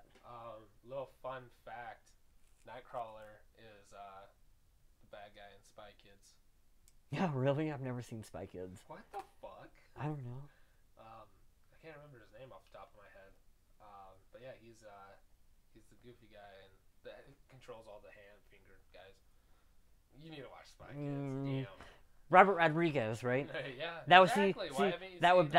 That's my end to watch it. Robert Rodriguez nut. You haven't watched anything. So, let's do a favorite scene. I think we kind of did. Mine was the ninja sequence when it was snowing, where they shoot him with all the arrows and shit. What about you, Jeremy? What was your favorite scene of Wolverine? See if he's Hey, there's Magneto behind us. We're just talking about that ending sequence. So yeah, my favorite scene, what did I say, was the opening with Nagasaki and everything. Yeah, that was my other top pick too. So anything else, kind of closing out, that you want to talk about? Oh, film as a general? We can kind of talk a little bit about how it fits really well with Logan. And I think that everyone talks about Logan in such high regard. And yes, Wolverine is not quite at that level. Right. It's a step below it, a rung below it, I guess you would say. But it's quality film that deserves more praise, I think, for what it is. Especially with the director. Oh, right, yeah. What was it? Brian, he goes in to talk to... I can't remember, Noboru. talk to him about why he was trying to yeah. kill Mariko, and then and he throws him out the Yeah. balcony. And I told you I didn't lie. He's like, yeah, but I didn't like it. And he Yeah. throws him out. Wasn't there a funny line? Are you threatening me in red boxer shorts or something? Red underwear. Yeah. So I don't remember how he worded it. Yeah. But yeah. Yeah, he just throws him out. Mhm. How do you know there's a pool down there? I didn't. Which that's from a move. That's a reference to something. I want to say. I think that's in like a. Oh man, like a De Niro movie or something, like Casino or something. Not Casino, but something like that. I think that's a reference to something. Cause I've heard that before. That's Hugh Jackman being so good as Wolverine. Just yeah, like just those little. I didn't like it. That's him understanding the character. Yeah. So incredibly well. Yep. It's just like we said earlier. It's just those little nuances. Yeah. Yeah. Really sets it apart. I don't really have anything else to say about it other than just I was gonna say about James Mangold stepping into the Wolverine. Last thing we had was Origins. Mm-hmm. Having him come in, take up Wolverine from that, and going here. You know what I mean? Like I said, it's a substantial leap in quality. I mean, we talked about stuff at the beginning of the episode. Like, he's a fantastic director. He's done some great work. It's amazing that they got him for Wolverine, I think. That's kind of a big leap going from stuff like Walk the Line and Copland and stuff like that to go to Wolverine. But he fucking... And then to one-up it even more with Logan, that guy's pretty awesome. I'm looking forward to seeing more of James Mangold stuff. Yeah, so I'm looking up the director for Origins. Just because I was curious. Who is it? It's Gavin Hood. Oh, okay, I was wrong. And I was just curious. He's only got 13 directing credits. Really? Ender's Game in 2013 was probably the last thing that you would recognize. Otherwise, I mean, Wolverine in 2009. I remember the cover of that DVD case for Rendition. That's what, Jake Gyllenhaal? I don't know. I think that's Jake Gyllenhaal. None of those sound familiar. And he hasn't done much. No. Not that I can say I'm surprised, poor guy. Right, yeah. But I don't know if I would be, I gotta get the guy who did X-Men and fucking the worst Wolverine film. Yep. Ah, boy, I gotta get him on board. Even though that's probably not his fault that movie is the way it is. That is some fucking script problems that were handed down from executives. I'm talking about Deadpool. Yeah, there's so much. That's some studio problems that were not his fault. Yeah, that's a mess. I can't believe how dirty they did it. Like, that's so bad. Can you believe that they had that head start on Deadpool and fucked him up that bad? I can't believe that they still kind of follow the continuity in the new Deadpool. Yeah, well, he goes back, and have you seen the new Deadpool? Yeah. I don't know. Can we spoil that? Is it too new to spoil? No, fucking say that scene where the post-credit scene. The post-credit scene where he uses the time travel mechanic. He goes back and he shoots himself he shoots Ryan Reynolds from doing the Green Lantern movie, and then he kills the Origins version of Deadpool. Yeah. But I mean, that was like the first, or maybe it was the second one. They had the figurine. I think it was the first one. They had the figurine. It's the first one, yeah. It's sitting on the shelf or whatever. I don't know. I think it's interesting because it is Deadpool that they followed. They can do that. I mean, they kept essentially the continuity. Yeah. I think if it was anything else, it'd be like completely nothing to do with it. But God, I guess I can fit this in since we're talking about Deadpool a little bit, and then we can wrap it up if you want to. That's the one way that I think if Marvel was smart, they could keep the younger cast. I'm talking about James McAvoy and those people. Going forward is if they keep Deadpool separate from the rest of the MCU because it's R-rated. So you can recast and you can have a version of the X-Men that are in the MCU. You can have Deadpool separate with James McAvoy and like the little bit that we got in 2. Yes. When he opens the door and they're all just standing there. So you can keep two continuities going at the same time with them if you want to.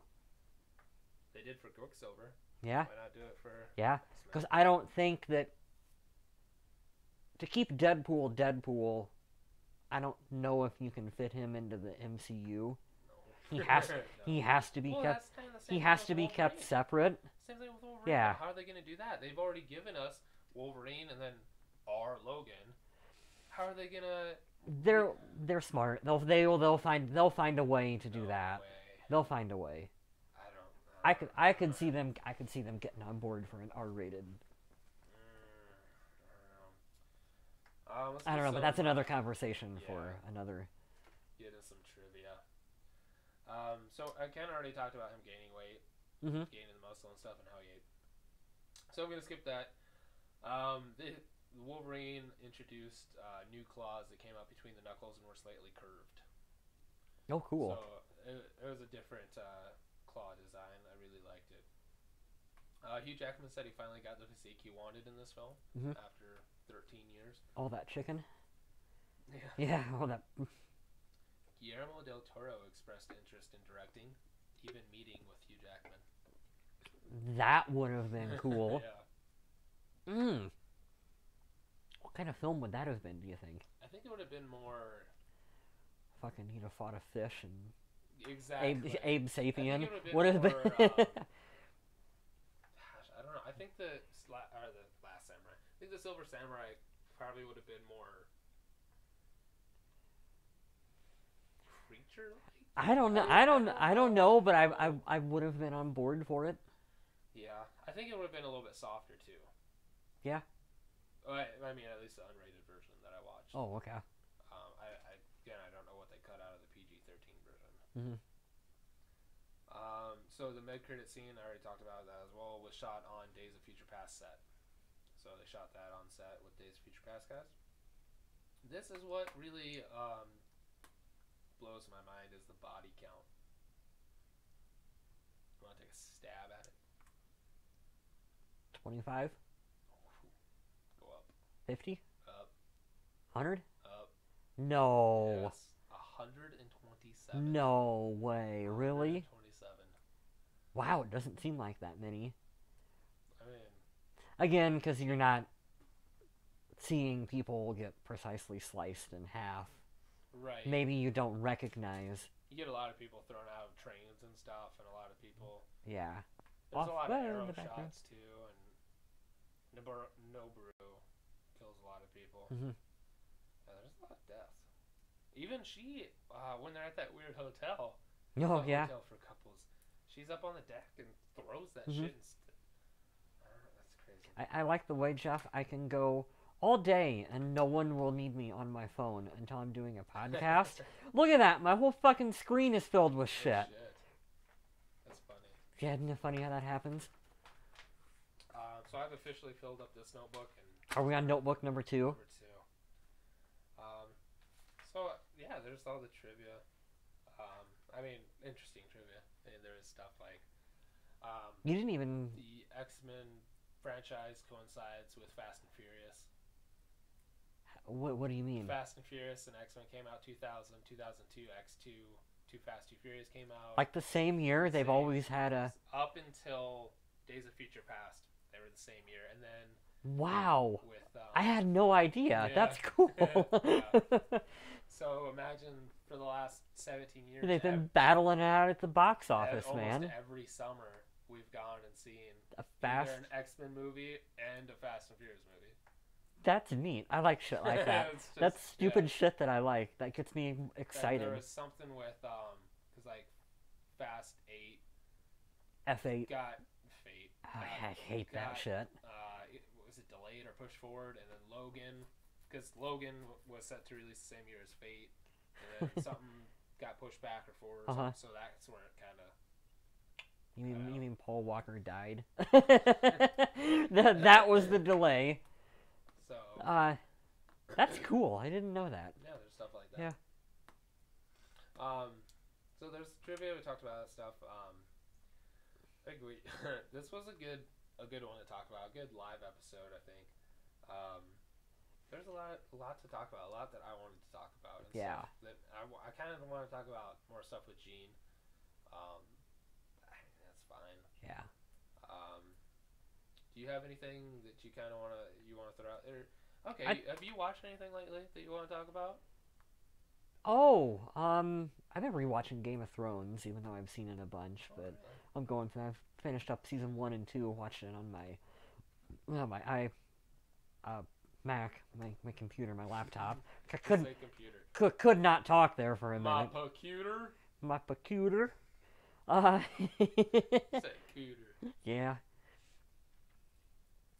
I've been watching Deadwood. Good.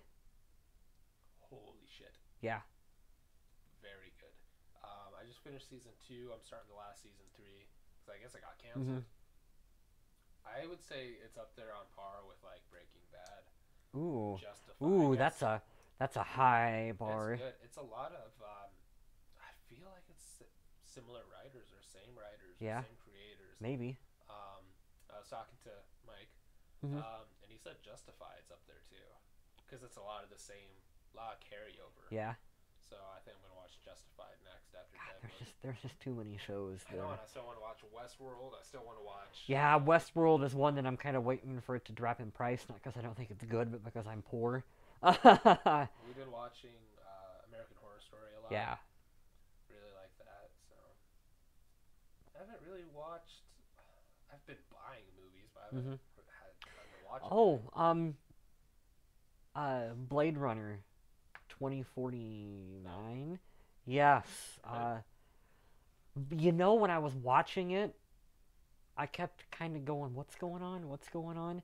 And then after I liked it, and then after the movie, it's one of those films that you keep thinking about, and thinking about, Okay. and it gets better the more you think about it, even after it's done with.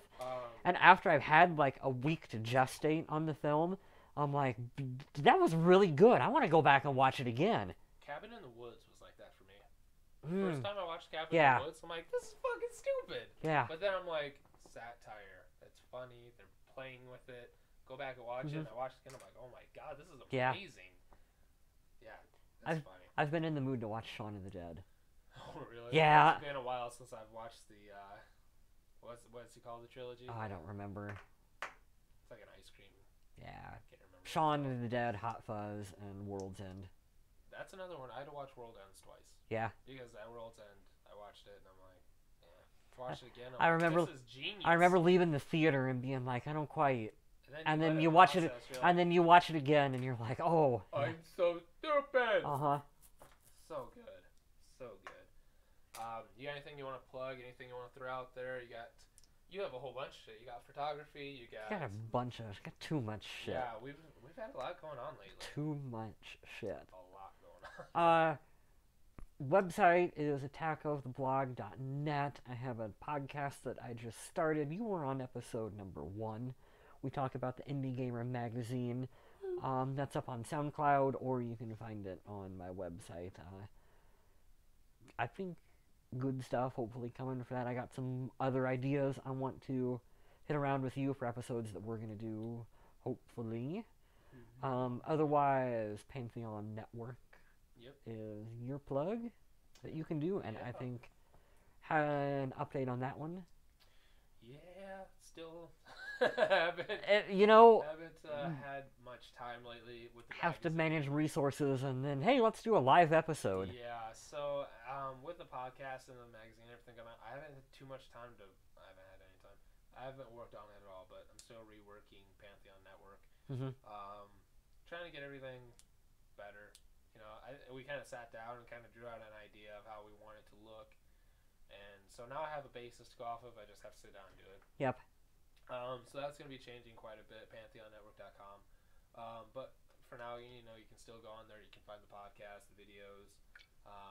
We have T-shirts, hats, bullshit, and all kinds of crazy stuff. Find our Facebook, Twitter on there. Of course, we're on there. Shop I Like This. And then the big thing is the Indie Gamer magazine's coming out August 1st, this Wednesday. Print and digital copies, so I'm pretty excited about that. gonna be having T-shirts. Probably do a giveaway soon, and just looking at a busy week. So getting that out, starting on issue 2 already. Kind of getting it planned out, looking ahead of what I need to do, and yeah, just tons of content. That's the biggest thing I want to stress is, you open up a magazine as 75% ads. You open up this magazine, it's 40 pages of content. I think there's 4 ads in each each magazine. So it's a lot of content. That's what you're paying for. It's content. Prints of it are $14. I don't think it's too bad. Again, independent. That's really just me.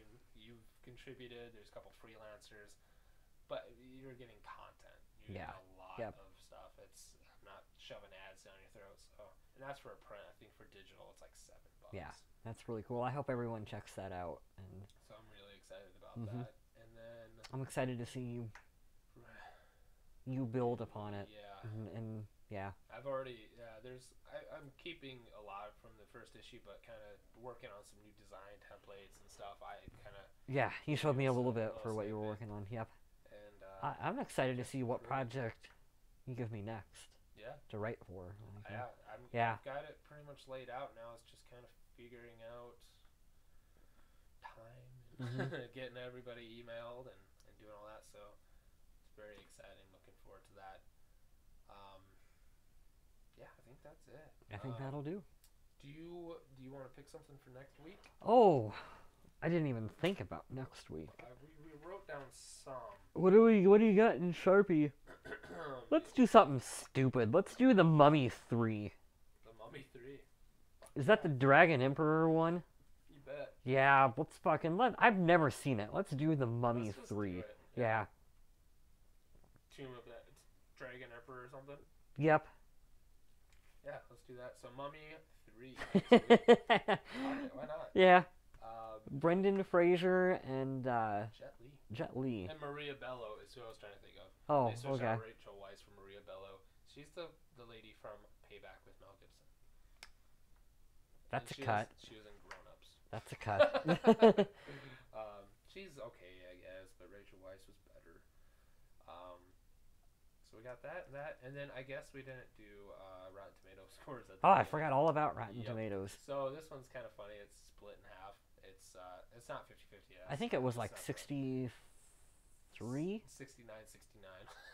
Oh, yeah. Okay. So it's a tie, 69-69. That's still I wonder what those reviews are from, like when. I got to imagine when the movie first came out. Yeah. I think if time has been kind to the Wolverine, I think you go back and people will find it a lot more enjoyable than maybe what they remember. Especially after watching Logan. Again, like the sword. I also think that knowing that Hugh Jackman is done, and these are the performances you have to pick from, and it's either this or fucking Origins Logan Wolverine, and you don't want to watch that. It makes this one more enjoyable.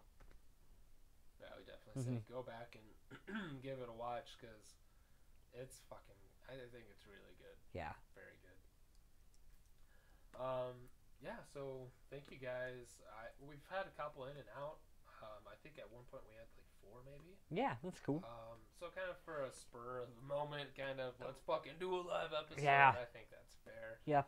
We still had a lot of people acknowledge it, and I'm I sure have my people friend are just gonna be here. Samantha was messaging me on my phone during the show, because that's helpful, Sam. Yeah, chat. So that's cool. And I mean, we've been doing this for almost 2 hours. So it's a long time. My throat was starting to hurt. I know. The voice starting to go out. I've downed a monster and I have to pee. Yeah, me too. I had a lot to talk about though, because I love this film, and I feel like we had to mention Logan and Hugh Jackman and all that kind of stuff. So that was a good chat. So yeah, Mummy, Tomb of the Dragon Emperor next week. Sure. Yeah, why not? So thank you guys for coming in and watching. It was fun doing a live episode. I like it. I liked seeing the pictures behind us. And, yeah. Yeah, worked out well. So we'll do this again. We'll plan some kind of. These will be our event shows when we do them live. Yep. Yeah, we're not going to be doing this every week. Yeah. But thank you guys for watching. Thank or whoever you are, women. Sorry. Thank you everyone for watching, listening, doing whatever you're doing, and thanks for hanging out with us on Sunday. And congrats to Megan for winning the mystery box. I'm sure we'll do another one soon, so look out for that. And last words before we kick? Nope. Thanks for joining us. All right, toodaloo. See you next week. Well, you'll see us, but we won't see you. Yeah. Bye.